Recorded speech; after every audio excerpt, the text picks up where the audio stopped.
히릿들 안녕? 히릿들은 혹시 끊어냈다고 생각했는데 다시 스멀스멀 올라오는 습관이 있어요. 저는 그게 3가지 정도 있는데요. 고쳤다 생각했는데 나도 모르게 이런 습관들이 불쑥 튀어나올 때 긴장하게 되더라고요. 특히 한 살이라도 어릴 때 하루라도 빨리 끊어내면 좋은 인생이 꼬이는 습관들이 있는데요. 30대의 잔소리이자 제 자신에게 하는 말이기도 한 습관을 점검하는 시간. 놓고 말해, 오늘은 인생 꼬이는 습관에 대한 이야기입니다. 지난주 영상에서 고백했지만요, 각막 사건도 그렇고 신체적으로 또 정신적으로 피로도가 조금 쌓인 요즘인데요. 이렇게 피로도가 쌓여있을 때 딱 하기 좋은 게 회기 또는 퇴보더라고요. 특히 올해도 벌써 4달밖에 안 남았습니다. 남은 4달. 근데 긍정적인 변화를 위해서 끊어내면 좋은 생각, 또 말투나 태도의 습관을 이야기해보려 하는데요. 히릿들은 스스로 좋아하지 않는 내 모습이나 말투를 발견했을 때 어떻게 하시나요? 저는 그때 잠깐 멈춥니다. 말도 멈추고 행동도 멈추는데요. 그리고 점검을 해요. 내가 요즘 어떤 게 별로지? 왜 이렇게 됐지? 처럼요. 먼저 제가 정말로 싫어하는 습관이자 비호감이 되기 딱 좋은 습관 소개합니다. 첫 번째로 남을 비웃는 습관인데요. 특히 열심히 하는 남을 비웃는 거예요. 이렇게 남을 비웃으면 생기는 제일 큰 문제가 있습니다. 비웃음을 당하는 상대가 열심히 발전하는 사이 나는 그대로인 겁니다. 특히 30대가 되면 격차가 더 커집니다. 제가 대학 시절에 같은 과에 쟤는 안 될 거야 라고 동기들이 비웃었던 분이 있었습니다. 자꾸만 새로운 영역에 도전하고 뭔가를 하는데 당연히 새로운 도전이니까 어설펐습니다. 그런데 이 영화 연출이라는 과 특성상 그 도전이 눈에 보이는 거예요. 그러니 그 어설픈 과정들이 드러납니다. 뒤에서 비웃는 소리가 저에게도 들렸고요. 그리고 부끄럽게도 저도 어렴풋이 그 비웃음에 동조했던 것 같습니다. 훗날 저를 반성하게 해주신 분입니다. 지금 자신의 분야에서 엄청 잘 되고 있거든요. 남들이 비웃을 시간에 자신의 꿈을 키우며 앞으로 나아간 거죠. 나도 똑같이 하긴 귀찮고 또 여러 이유에서 하기 싫어요. 그러니까 열심히 하는 사람만 비웃으며 평가자의 위치에 있으면요, 마치 나는 더 나은 사람이 된 것 같습니다. 순간 기분이 나아지는데요. 자매품으로 남 일을 쉽게 말하는 습관도 해당됩니다. 20대 때 항상 남의 일을 쉽게 말하는 습관을 지닌 친구가 있었습니다. 아, 유튜브 난 언제든 하지, 뭐 방송국 공채는 들어가면 되지, 뭐 이런 식으로요. 그런데 그 친구는 지금도 제자리에 있습니다. 남들이 유튜브를 시작하고 무언가를 하고 취업을 하고 일을 하는 동안 말이죠. 그렇게 남을 비웃거나 쉽게 말할 수 있는 이유, 바로 해보지 않았기 때문입니다. 안 해본 일이니까 잘 모르고, 잘 모르는 일은 얼마나 그 일이 복잡한지 모르니까 쉬워 보이죠. 컴퓨터도요, 이렇게 심플해 보이지만 열어보면 내부 구조가 복잡합니다. 일도 해보기 전에 복잡한 내막을 모릅니다. 제 이번 책 호감의 시작에도 썼는데요. 경험은 겸손을 기르는 일이더라고요. 경험이 쌓이니까 겸손해지고 삶 혹은 타인의 일, 어떤 현상에 대해서 내가 알지 못하는 부분은 없었을까? 가정하는 습관이 조금씩 생겼습니다. 사실 온라인상의 댓글만 좀 봐도요, 남을 비웃고 타인의 업적을 쉽게 말하는 사람들 어렵지 않게 찾을 수 있습니다. 뭐 댓글만 보면 다 박사학위의 경력 20년은 그냥 갖고 있는 것 같은데요. 과연 그럴까요? 반대로 뭐라도 배우고 타인을 존중하는 친구들이나 지인을 보면요, 꾸준히 앞으로 나아가더라고요. 제 후배 중에 그렇게 뭘 배우는 친구가 있습니다. 뭐 잘하는 사람에게도 배우고 못하는 사람에게도 배우더라고요. 제가 그 친구를 20대 중반부터 봤는데요. 이제는 30대가 되었거든요. 자신의 일을 아주 잘하고 분야에서 능력을 인정받고 있습니다. 주변에서도 다 그래요. 이 친구는 걱정이 안 된다. 계속 잘 될 거라고요. 그리고 잘 되고 있고요. 혹시 비웃음을 당하는 게 싫어서 망설이고 있는 히릿들이 있나요? 그렇다면 저를 보세요. 저를 비웃는 사람도 계속 있고요. 악플도 계속 있고요. 근데 미안하지만 그렇게 비웃는 사람들과 그럼에도 꾸준히 지속하는 사람의 10년 뒤를 비교하면요, 더 나은 미래는 누구일까요? 그래서 저도 누군가의 일을 쉽게 생각하거나 비웃지 않으려 늘 노력하고 돌아봅니다. 뭐 영화를 보다가도 왜 이랬지? 하다가도 뭐 이유가 있었겠지 라는 마음이요. 정말로 컴플레인을 해야 되는 상황이 아니라면 비판을 하더라도 애정이 담긴 언어를 하려 노력 중입니다.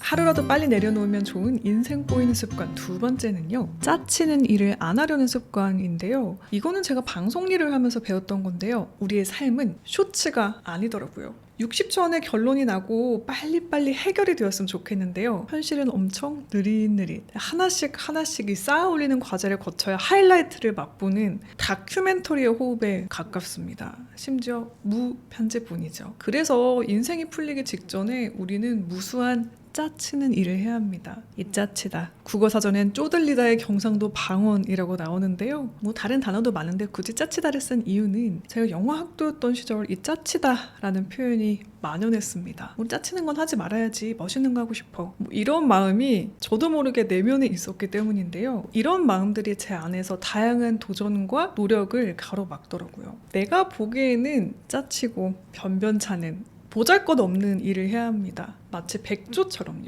고고하게 떠있지만 동동대고 발을 굴러야 고고함을 유지할 수 있어요. 삶이 꼬이는 시작은요. 이 짜치는 일을 안 하고 떠있고 고고하기만 하려고 하는 거더라고요. 욕심이죠. 떠있으려면 발을 굴러야 하는데 이 모습이 발이 안 예쁩니다. 그래서 포기하면 가라앉습니다. 제가 PD가 되면 멋진 일만 할 줄 알았어요. 뭐 우아한 기획만 하고 재밌는 것만 해야지. 근데 막상 현실은 그렇지 않았거든요. 내 눈에 짜쳐 보이는 별로인 음악이나 컨텐츠도 누군가에게는 인생 명곡이고 좋은 컨텐츠일 수 있습니다. 그렇게 내 입맛이 아닌 재료까지 잘 다듬을 줄 알아야 제가 생각하는 멋진 컨텐츠, 좋은 거를 만들 줄 아는 사람이 되더라고요. 그리고 여기서 별표 쳐주세요. 짜치는 일은 돈 되는 일입니다. 멋져 보이지 않는 대부분의 일은 삶에 꼭 필요한 것들입니다. 현실적인 이야기, 왠지 멋져 보이지 않죠. 멋져 보이는 것들은 형이상학적인 이야기나 예술처럼 접근성이 좀 없는 거리감이 있는 것들입니다. 이런 것들로 부를 쌓으려면 엄청난 내공과 더불어 시간과 운이 필요하죠. 근데 짜치는 일, 현실적인 일들은 우리에게 당장 필요한 것들이 많습니다. 다시 말하면 그만큼 수요가 많다는 뜻이니까 수익으로 이루어질 확률이 높죠. 삶이 꼬이는 습관 탑 3.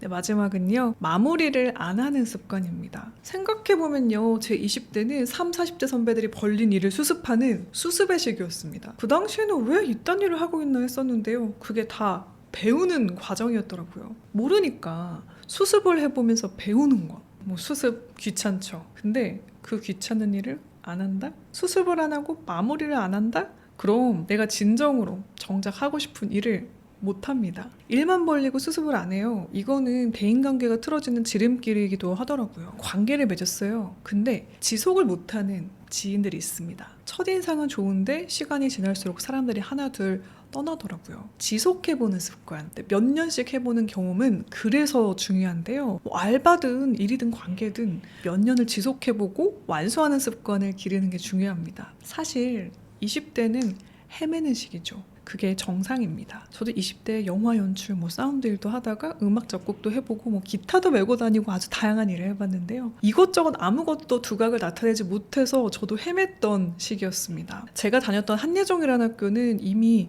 예술을 하고 있었던 사람들이 들어오기도 했고 재학 중에 유명해지는 사람도 많았어요. 이미 두각을 나타내는 또래들 사이에서 저 자신을 믿을 수 있었던 건 단 하나였습니다. 지속하는 거요. 그냥 하는 거예요. 벌린 일은 수습을 끝까지 해보고 몇 년이고 지속해보는 거죠. 저희 어머니께서 얘 뭐라도 하겠다, 걱정 없다, 안심하셨던 포인트가 있었대요. 제가 주말마다 남의 결혼식 영상 촬영 아르바이트를 했는데요. 이게 1년이 2년이 되고 결국 5년 동안 주말마다 일을 계속했거든요. 눈이 오나 비가 오나 일을 계속하는 것을 보며 어머니께서 생각하셨대요. 뭘 해도 하긴 하겠군. 근데 사실 엄마뿐 아니라 그렇게 알바를 오래 했던 게 저도 좋았거든요. 내가 끈기 없는 사람이 아니라는 것. 뭐 하나 꾸준히 할 수 있다는 믿음이 생겼거든요. 그걸 자기 효능감이라 하죠.